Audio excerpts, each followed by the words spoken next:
Welcome to Kenya Young Journalist, the home of real life stories that will inspire and impact your life in a positive way.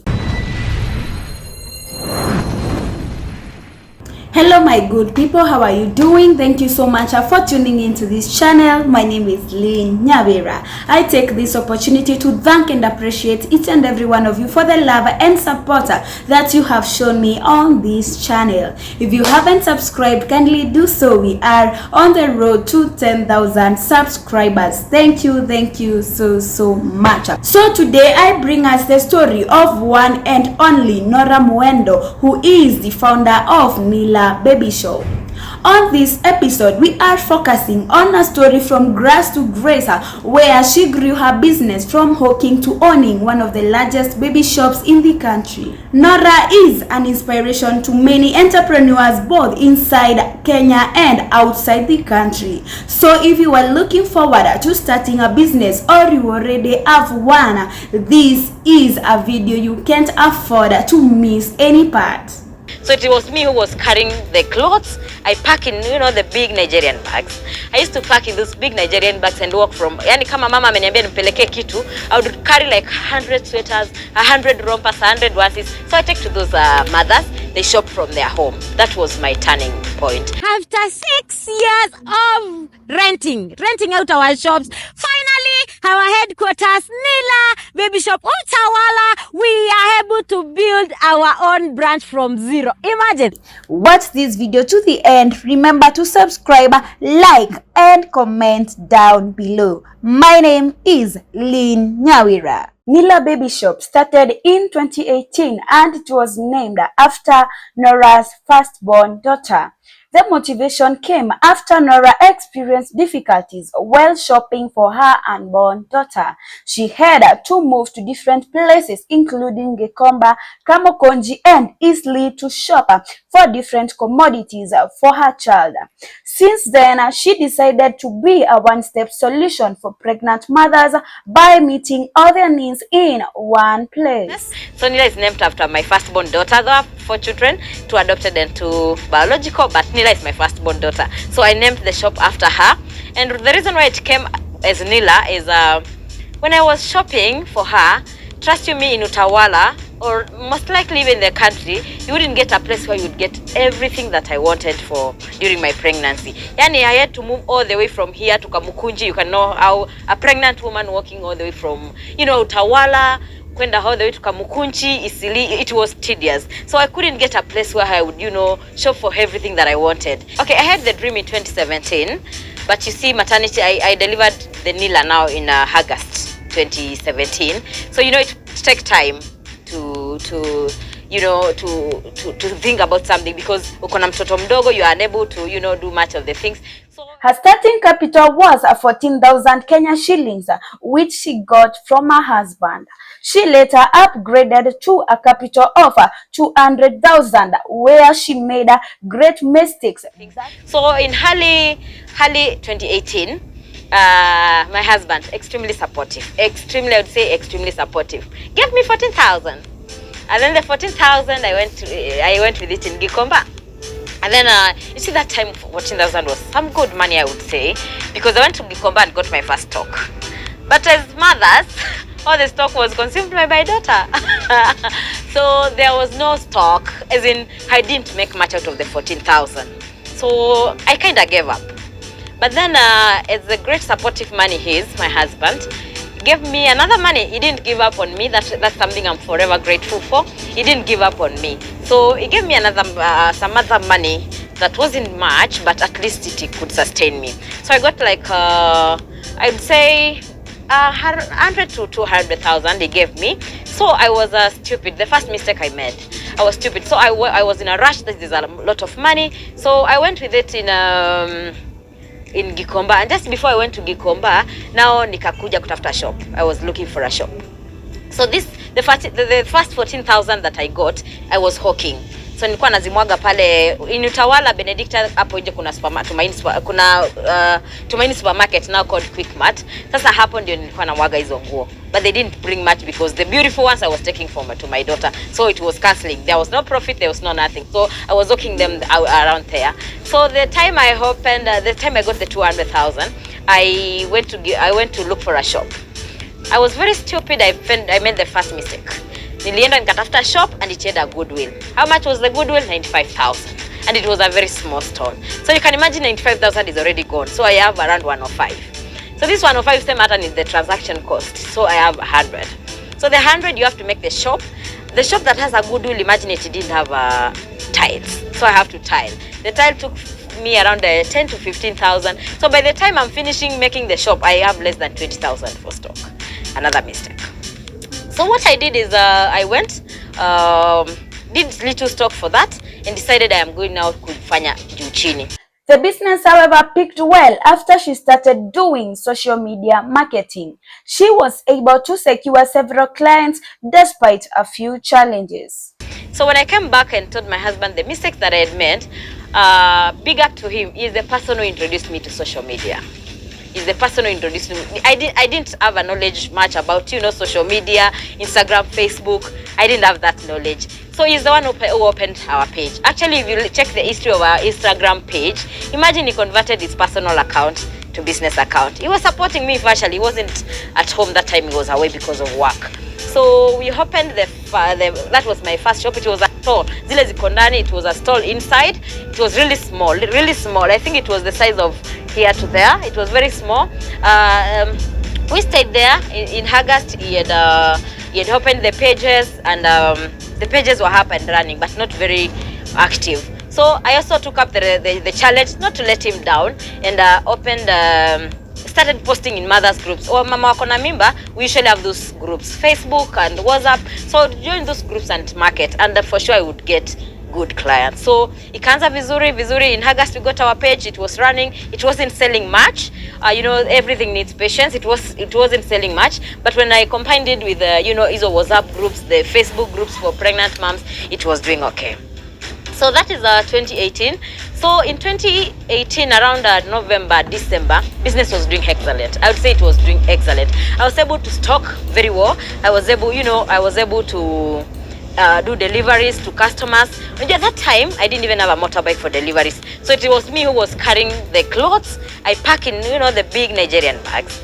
I used to pack in those big Nigerian bags and walk from, yani kama mama ameniambia nipeleke kitu, I would carry like 100 sweaters, 100 rompers, 100 onesies. So I take to those mothers. They shop from their home. That was my turning point. So they would shop from there. So a mother would shop 3,000, 5,000. When you come back home, maybe you have a few thousand there to get stock the following day, because I was not able to stock the way I'm stocked now. So I would stock kidogo, to run me the day. So it went so well that in 2019 January, business was nice, extremely nice.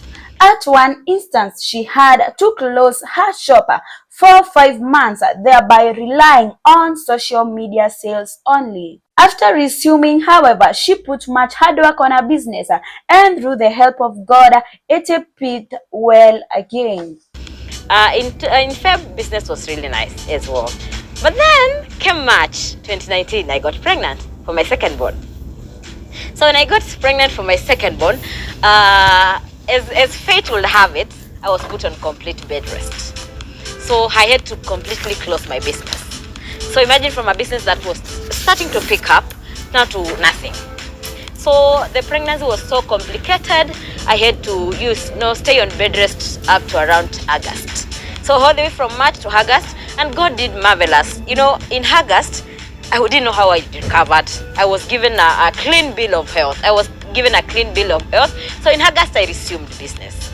But na resume, I have rent arrears for 5 months. That is around 75,000. Then, of course, there's no stock. Ya mtumba ikika like those 3 months, itazeeka. That time I was dealing with purely mtumba.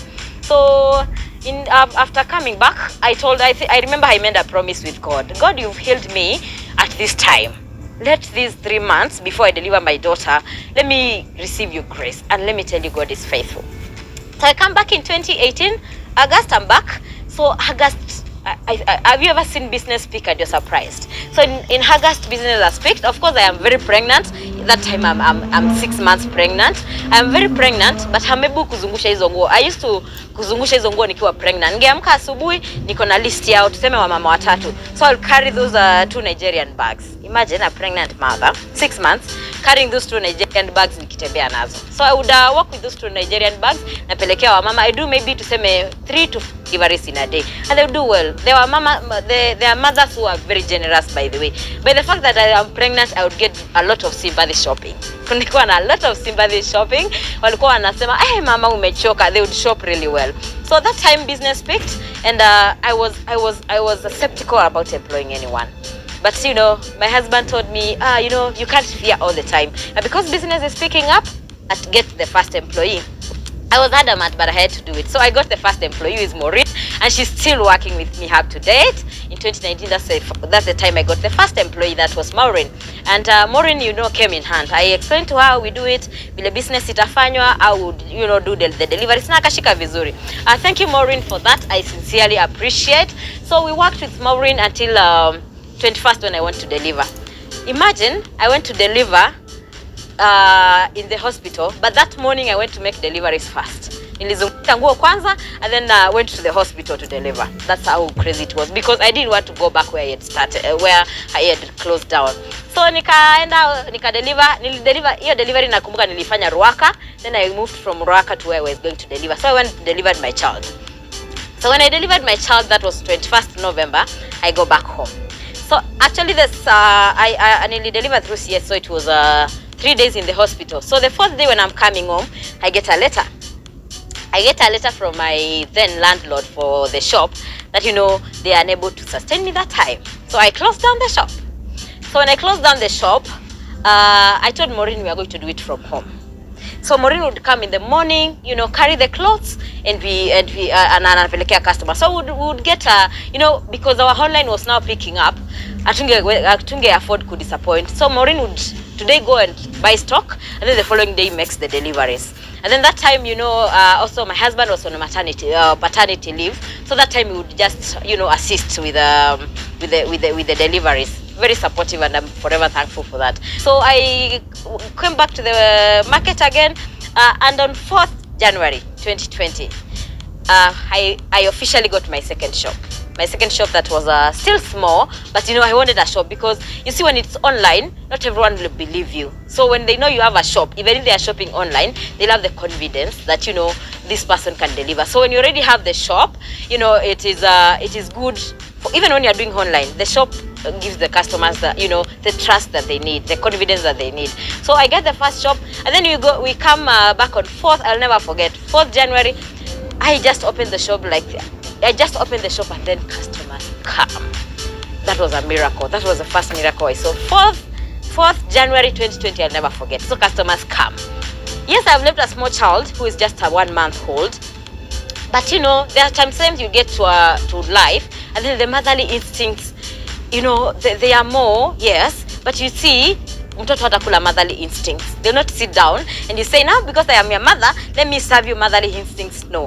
So I said I have to hit the road again for the sake of my children. So for the 4th January 2020 was a good day for me, and from there, God has been good. Norah greatly appreciates her husband and friends who came through for her in difficult times to ensure smooth running of her business.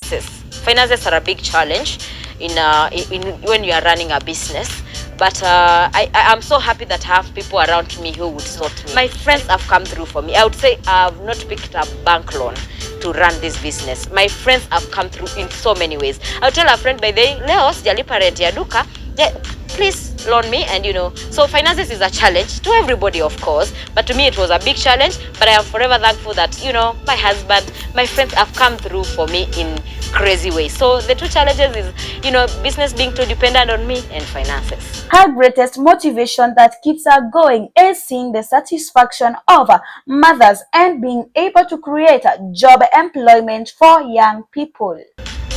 What motivates me is by the fact that when mothers shop, they are very excited about Nila. They are and it's not the money. Let me tell you, it's not the money, but the satisfaction that I see mothers get from Nila is what motivates me every day. I see them saying, oh, I came, I was served really well. Oh, I came, everything was fine. I came, I got a good quality. By the fact that, you know, I am able to satisfy mothers out there, that stands out for me. And also, you know, by the fact that I've been able to create employment to 40 Kenyans, that motivates me. Trust you, Mimi, I might make zero, but when they have gone home, they have food, they have shelter, and the people who depend on them are satisfied. That is what motivates me. That my employees are fine, and you know, mothers are satisfied.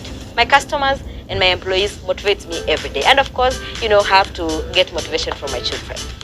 She strongly advises those aspiring to do business to do great market research and ensure they have a specific customer need. Anyone who is interested to start a baby shop out there, it's a good business, I would say, because this is my full-time employment. This is where I am every morning. But what advice I would give anyone wanting to start there is, first, do market research. Don't start from the blues. Because you see, you have to identify the market gap. What is the market gap? Because you see, sometimes you open businesses because you have seen other people open. I am seeing so and so thriving here, I need to do it there. But do market research. 1.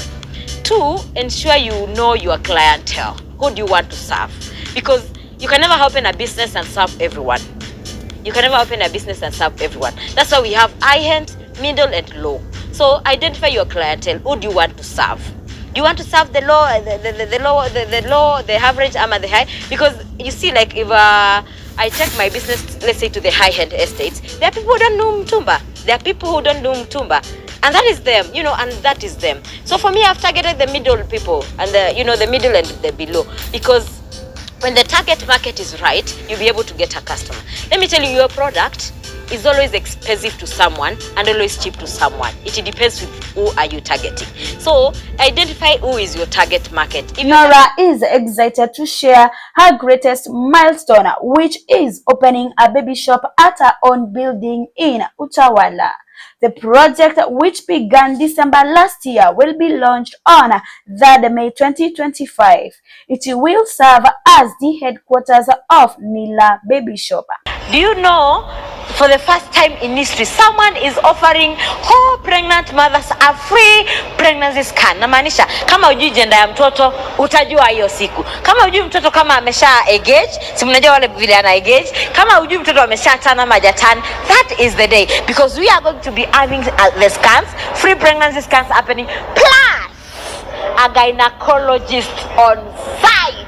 Imagine tutakuwa na gynecologist on site, a very good specialist that you all know and you all love. So we're going to be having a gynecologist on stage. People are asking, what is the qualification for the free pregnancy scan? Just as it says, the good thing is we have done this before. It is not something new. It is absolutely free, whether you shop with us or not. We are here to celebrate and bless all the mothers and bless any mother. You know, it is you who just wants to do the scan that matters to us most. So free pregnancy scan, absolutely free, whether you shop with us or not, absolutely free. Kuja tukupe kwanza soda, maji, biscuits, uketi pale, upigwe scan, uende uone gynecologist. Kama hujaona gynecologist, this is your day. The day is the 3rd of May 2025. Thank you so much, my good people, for watching this video to the end. Make sure you like, comment, and subscribe as well. This is a Kenya Young Journalist, and I am yours, Lynn Nyawira.